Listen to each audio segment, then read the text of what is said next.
Ah, yes. Welcome back to whatever the hell this is. And I have some coffee. This was something that I mentioned I wanted to do in my intro video, was to talk about bullet journaling, because bullet journaling has literally saved my life. And I say that as like a normal person, not as like the people who are on Tumblr and like have every pen in the universe and have all the time in the world to just like sit and do their bullet journal. Like your boy ain't got that kind of time. I'm sorry, I'm too busy, I can't do it. My idea for this was like bullet journaling for people whose lives are a mess. Or bullet journaling for the hopeless procrastinators. I'll just talk about my history with bullet journaling really quickly. So this is my current bullet journal. It is a Look-Term 1917, and that is in German, so I have no idea how to pronounce it, but it'll be on the screen right here. That is a pretty standard journal for bullet journaling. People really seem to like it and use it a lot. I personally really enjoy it because it has, I'll show you, it has like dotted pages. You might not even be able to see this because this is on manual focus because I'm not taking any chances. But I'll show you, I'll put in some B-roll. I'll put in some B-roll right there. Can you see it? Can you see it? Can you see the B-roll? Can you see the B-roll? Nice. And it also has numbered pages. Now, what some people do who have more time with their life than I do is they create an index in like the very first part of their bullet journal. So it's like, oh, if I'm looking for my budget for this month or whatever, then they can just find it real quick and easy. For me, if I am actively using more than 2 places in my bullet journal, then I'm going to have a panic attack. So luckily, the bullet journal that I use, the Look-Term, has 2 different bookmarks. So you can mark 2 different spreads within your bullet journal. So a little bit more about what bullet journaling actually is, because people are kind of like, I noticed that the first instinct is for them to be like, why would I do this when I can go out and buy a planner? Which is valid, it's totally valid. And I completely understand why they would say that, so I'm gonna explain a little bit about what bullet journaling is and why it works. Specifically, why it works even for people who are a total mess, like me. Bullet journaling is, in essence, this. It's a funneling system. What that means is if you use one bullet journal, it's basically the equivalent of using like one wall or desk planner, a day planner, a weekly schedule thing. And there are some that have all of that together as well, but your options, I would say, are fairly limited, especially in terms of like aesthetics. If aesthetics are a thing that matter to you, and because I'm a millennial college student, they do matter to me. When I say funneling, what I mean is, let's take for example my bullet journal, which is set up in a fairly common way.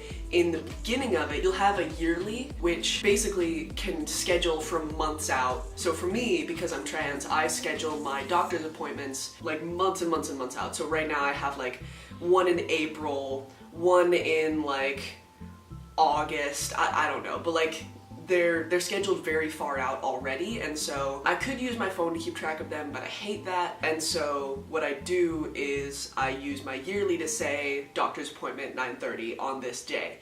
Now, the next thing that you'll make is a monthly. So it's February now, actually it's almost March, so I just made my March calendar. And so when you make your March calendar, you basically go back to your yearly and you say, oh, look at what everything that I've put for March, and then you basically just migrate it or funnel it into your monthly calendar. The same thing happens when you make a weekly spread, which is bigger and more detailed. More B-roll can go in here. Your weekly is going to be more detailed. It will have space for each day. Typically these are ones that are highly decorated or stylized in some ways. I don't really do that because your boy ain't got no time in this world. More coffee. That is basically everything that a bullet journal is and needs to be. It is a funneling system. It goes yearly, monthly, weekly, and that's pretty much everything that you need to make a complete bullet journal. Okay, so with that, I will get into some tips for if you want to create your own bullet journal, just some things that I have learned that will help you getting started out. First thing, choose a journal that you like. It seems simple, but people get really caught up in choosing the right kind of bullet journal. Like mine is the Look Term 1917. It is very standard. A lot of people who use bullet journals use that journal. A lot of people use, what are the really expensive ones? Moleskines. Those are just very common ones that people use. However, if you don't like that, don't use it. If you prefer the cardboardy ones that they sell at Target that have like pretty gradients on the front, like if you like that, use that. If you don't like the size of journal that people tend to use, which is that one, it's called an A5, I think. If you prefer the big ass ones or the tiny ones, fucking use it. No one can stop you. But that rolls into tip number 2. I would always, when you get a journal, use one of the very back pages to test the pens that you're going to be using for bleed. Because that is like the bane of my existence, is when ink from one page bleeds through to the back. Or it can ghost, which is like, it's not bleeding all the way through, but you can kind of see it. The page is a little bit transparent. So I would like just use the pens that you use most frequently. For me, my favorite is this one, the Precise V5 RT. It's really nice, I like it, but it has a tendency to bleed sometimes on certain types of paper. So when you get your journal, take the pens that you use most often, the ones that are in your pencil pouch or whatever, and just use a back page and write on it with each pen, and then look at the other side to see how much they're bleeding and ghosting, because that will save you a shit ton of time and hassle later. Tip numero 3, I believe this is. If you are the type of person who wants to make their page pretty, I will give you a tip for choosing colors. Hold on, I'll preface this by saying, do whatever the fuck you want.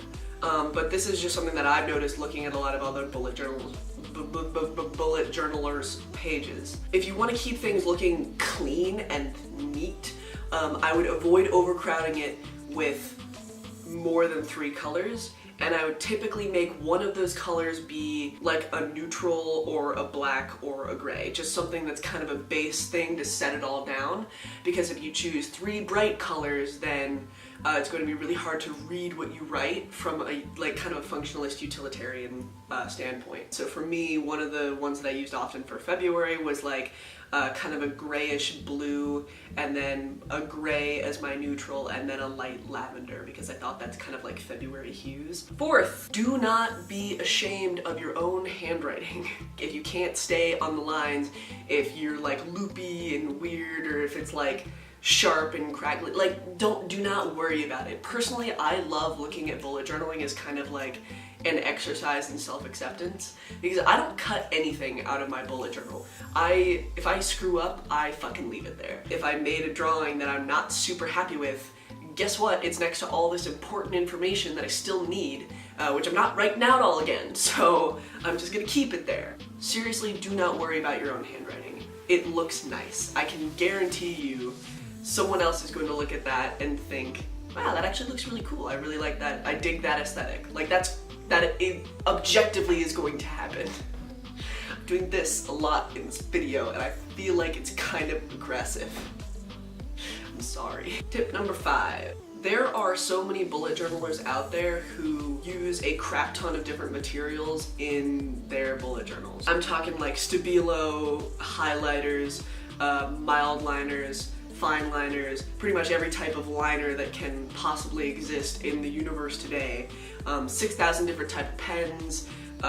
Some people even use watercolor, which I find really cool. You should definitely look up those videos because they're super fun to watch. For a beginner, I would say like just don't, for the love of God, do not break the bank trying to replicate the veritable toolbox of shit that these like professional bullet journalers have collected over like years of doing this. I will tell you, the only pens I use are these ones. It's the one that I already showed you, the Precise V5 RT, because it is a fine tip and it's very nice. And then this less expensive one, the Precise V7, which is a little bit thicker. And then I have like some crappy Crayola markers and stuff that I bought at Walmart. You do not need fancy stuff to make your bullet journal look cool. You do not need fancy stuff to make your bullet journal useful and functional. And also, it's expensive as fuck. Like, I can't even explain to you how expensive it is. And everything that bullet journaling is, I said in like the first 5 minutes. It is a funneling system with yearly, monthly, weekly. That is all that you need. Thank you guys very much for watching. If these tips were helpful for you, you can like the video or comment down below saying which one you liked, or if you have more tips, you can also comment those. And then if you want to show me your newly made bullet journals, you can post them on Instagram and tag me at tboygrayson, which is going to be listed here. And then I also made a Twitter for the channel, which will be right here because I forget the username of it. But thank you very much, and have a good rest of your week. Bye!